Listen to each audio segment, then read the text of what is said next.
history reveals a recurring pattern that has brought down three global superpowers over the last 500 years.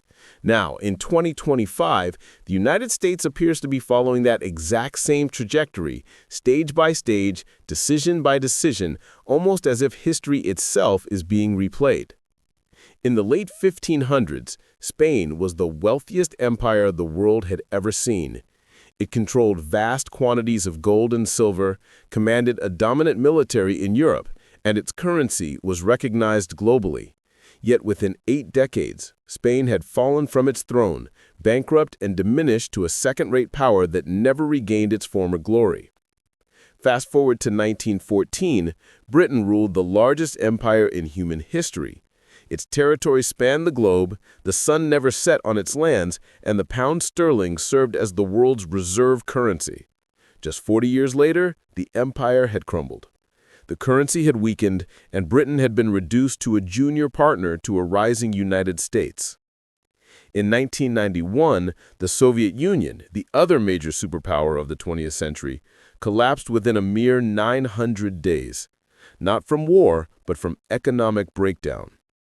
3 empires, 3 total collapses, each followed a strikingly similar sequence. And now, the United States has already passed through 5 of the 7 critical stages. We are not merely approaching this historical pattern, we are already deep within it. This is the story of how empires fall, why they always believe they are exceptional, and why the mathematical inevitability points to what may come next. The pace of this unfolding is faster than most are willing to admit. To understand what empire collapse truly looks like, one must move beyond textbooks and examine reality. Imperial decline rarely begins with foreign invasion or military defeat. Instead, it starts with financial exhaustion. The empire stretches beyond its means, sprawling military bases, wars fought on multiple fronts, unkept promises, and mounting debts. Initially, the deterioration is almost invisible. Currency remains functional, the military still achieves victories, and governments continue to make commitments. But beneath the surface, cracks begin to form. Resources are mismanaged, production slows, and the most talented citizens seek opportunities elsewhere. As the decay accelerates, allies hedge their bets, adversaries probe for weaknesses, trade partners look elsewhere, and the empire's currency loses its global dominance. Advantages once deemed strengths transform into vulnerabilities. A currency once in demand worldwide floods back home. A military dispersed across continents becomes unsustainable, and promises once backed by power lose all credibility. This is not theoretical. It is exactly what happened to Spain, Britain, and the Soviet Union, and it unfolded because these empires made the same strategic miscalculations we see today. Overconfidence in permanence, overextension of military commitments, currency mismanagement, and refusal to confront reality until collapse was inevitable. The story begins with Spain, the first global empire, which rose to prominence in the 1500s. Following Columbus's voyages, Spain conquered the Aztec and Inca civilizations, seizing the richest sources of gold and silver ever discovered. By the mid-16th century, Spanish galleons transported hundreds of tons of silver annually, establishing Spain as the controller of Europe's money supply. Spanish currency became the world's reserve, and the empire's leaders believed this made them invincible. Under King Philip II, who ruled from 1556 to 1598, Spain's wealth seemed limitless. But with vast riches came overambitious spending. Spain fought wars across multiple continents, against the Ottoman Empire in the Mediterranean, against France and Italy, against Dutch rebels, against England's navy, and in the Americas and the Philippines. By 1580, Spain had military obligations on 4 continents, consuming half its revenue and still falling short. Unable to fund these campaigns through taxation alone, the crown debased its currency, gradually reducing the silver content of coins while keeping their face value. Inflation soared, and merchants no longer trusted the currency. To cover shortfalls, Spain borrowed relentlessly from Italian and German financiers, declaring bankruptcy multiple times between 1557 and 1596. Reforms were promised repeatedly, yet spending continued unchecked. Spain's economic decline also came from a collapse in productive capacity. Despite enormous wealth from the Americas, the empire ceased meaningful production.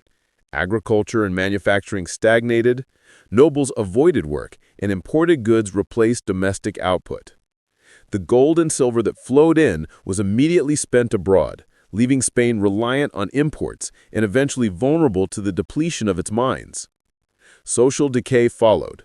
Crime surged, and many productive citizens fled for nations that were building, innovating, and prospering. By the mid-17th century, Spain had lost Portugal and the Netherlands, and by 1700, the once mighty empire existed mostly in name, economically hollow and unable to reclaim its former status. 3 centuries later, Britain faced a similar fate.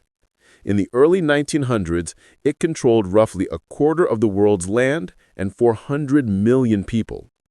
The pound sterling dominated global trade, London led international finance, and the empire seemed eternal. Yet just like Spain centuries before, Britain overextended itself militarily, with territories to defend across 6 continents. When World War I erupted, Britain committed massive resources to maintain its dominance, incurring debts exceeding $40 billion, over $1 trillion today, primarily to the United States. Although victorious, Britain was financially strained. Post-war, the pound had to be maintained despite depleted gold reserves, and when the country returned to the pre-war gold standard in 1925, exports became unaffordable, manufacturing slowed, unemployment rose, and economic decline accelerated. Britain eventually abandoned the gold standard in 1931, admitting the currency could no longer uphold its promises. A cycle of debt, wars, and declining global influence followed, culminating in the dissolution of the empire. India, Africa, the Middle East, Southeast Asia, and the Caribbean were gradually lost. And by 1970, Britain's empire existed primarily in history books. Its currency diminished, and its global dominance a memory. By 1970, the pound had fallen to $240, and by 1980, its value had dropped even further. Today, it is no longer a global standard, but a regional currency. Britain maintained the illusion of influence through a permanent seat on the UN Security Council, nuclear weapons, and its special relationship with the United States. Yet the reality was clear.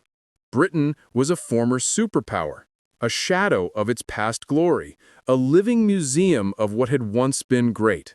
The empire was gone, and it never returned.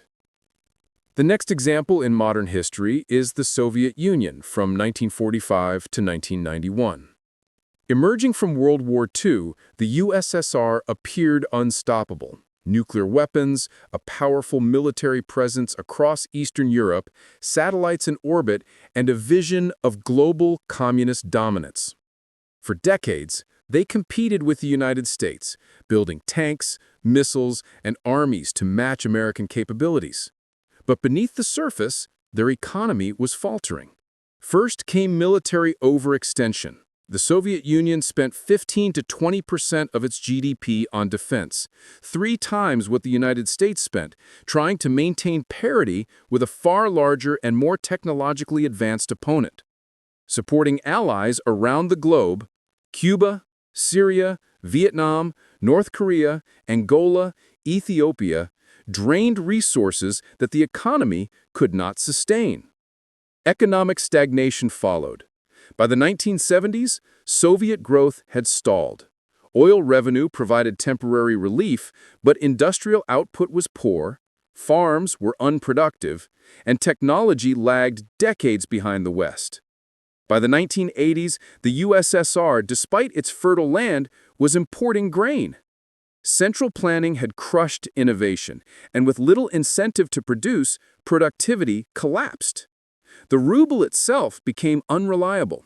It could not be traded internationally, and even citizens often preferred US dollars for transactions. As oil revenues dropped and gold reserves dwindled, the government ran out of real money to maintain operations. Loss of empire came swiftly. In 1989, the Berlin Wall fell, And within a year, Eastern European nations, including Poland, Hungary, Czechoslovakia, Romania, and East Germany, slipped from Soviet control. Strategic depth evaporated, and the government could not stop it. By December 26, 1991, the Soviet Union ceased to exist entirely. In just 900 days from the fall of the Berlin Wall, the superpower had vanished, not through war, but through economic implosion. Its military could no longer be funded, its currency became worthless, and decades of global influence disappeared almost overnight. Now consider the United States. Stage by stage, it is following the same trajectory. Stage 1, military overextension. The U.S. maintains over 750 military bases across 80 countries, with troops deployed in 150 nations. Commitments to NATO, defense of Japan and South Korea, operations in the Middle East, and countering China and Russia stretch the military thin. Annual defense spending exceeds $850 billion, more than the next 10 nations combined, but even this is insufficient. Equipment is aging, recruitment struggles, and the United States could not simultaneously respond to a major conflict in Taiwan, a Russian advance in NATO territory, or disruptions in the Persian Gulf. Overextension is clear, echoing Spain, Britain, and the USSR. Stage 2 is currency debasement. In 1971, the gold standard ended, leaving the dollar as pure fiat currency. Since 2000, the money supply has quadrupled, and since 2020, over $6 trillion has been created. The dollar has lost nearly 98% of its purchasing power since leaving gold backing. Unlike Spain, which mixed copper into silver coins, the mechanism is changed, but the effect is the same: debasement. Stage 3, the debt spiral. The U.S. owes $36 trillion, roughly 120% of GDP, and interest payments approach $1 trillion annually, outpacing defense spending. Persistent annual deficits, including $1.8 trillion in 2024 alone, illustrate the spiral. Spain defaulted multiple times, Britain borrowed until collapse, the USSR ran out of funds. History is repeating. Stage 4, loss of productive capacity, is evident as well. The United States designs, finances, and consumes, but produces far less. Manufacturing has moved overseas to China, Mexico, and Vietnam. Imports exceed exports by $800 billion annually, leaving the country dependent on foreign supply chains for critical goods, from electronics to medicine to military components. Like Spain centuries ago, the U.S. relies on inflows while resources flow outward. Stage 5, social decay, is unmistakable. Trust in institutions is at historic lows. Homelessness and crime rise. Drug overdoses claim 100,000 lives annually, and the most talented citizens are leaving or disengaged. Fertility rates are falling, political dysfunction is widespread, and society struggles to address any major issue. Signs of collapse are everywhere, yet much of the nation pretends all is well. The United States is now in stage 5 of 7. Stage 6 involves losing reserve currency status as allies diversify, trade shifts to other currencies, and dollars return home. Early indicators are visible. The BRICS nations developing alternatives, central banks buying gold, and China and Russia trading in local currencies, with Saudi Arabia accepting yuan for oil. Stage 7, full collapse, is when the system fails abruptly. Past superpowers did not decline gradually. The USSR dissolved in less than 3 years. Britain's empire faded in 2 decades, and Spain took longer, but all ended in sudden collapse. Once debt, currency, and military funding fail simultaneously, decline is rapid and brutal. 3 empires followed this same pattern: Spain, Britain, and the Soviet Union. Each believed it was exceptional, each assumed the rules did not apply, and each was proven wrong. Today, the United States repeats these same mistakes: overextension, currency debasement, mounting debt, loss of production, and social breakdown. Technology and global influence may feel like shields, but the pattern does not bend for exceptionalism. Mathematics, economics, and history do not care about identity or pride. The sequence is locked in. The timing is uncertain, 10 years, 5, or less, but collapse is inevitable unless decisive action is taken. Recent decades have accelerated every stage: money printing, rising debt, extended military commitments, hollowed production, and societal fracture. America is not merely following the path, it is sprinting down it. The end may still allow for reform, rebuilding, or recovery, but history, mathematics, and the pattern itself point to a harsh lesson. Without change, the United States is next. When it happens, it will not be slow. Currency crises will trigger debt crises, which will spark political crises. Overnight, a superpower becomes a cautionary tale. Its global reserve currency reduced to regional status, its empire remembered only in history books. The past shows the answers. Study them closely because they reveal the path ahead.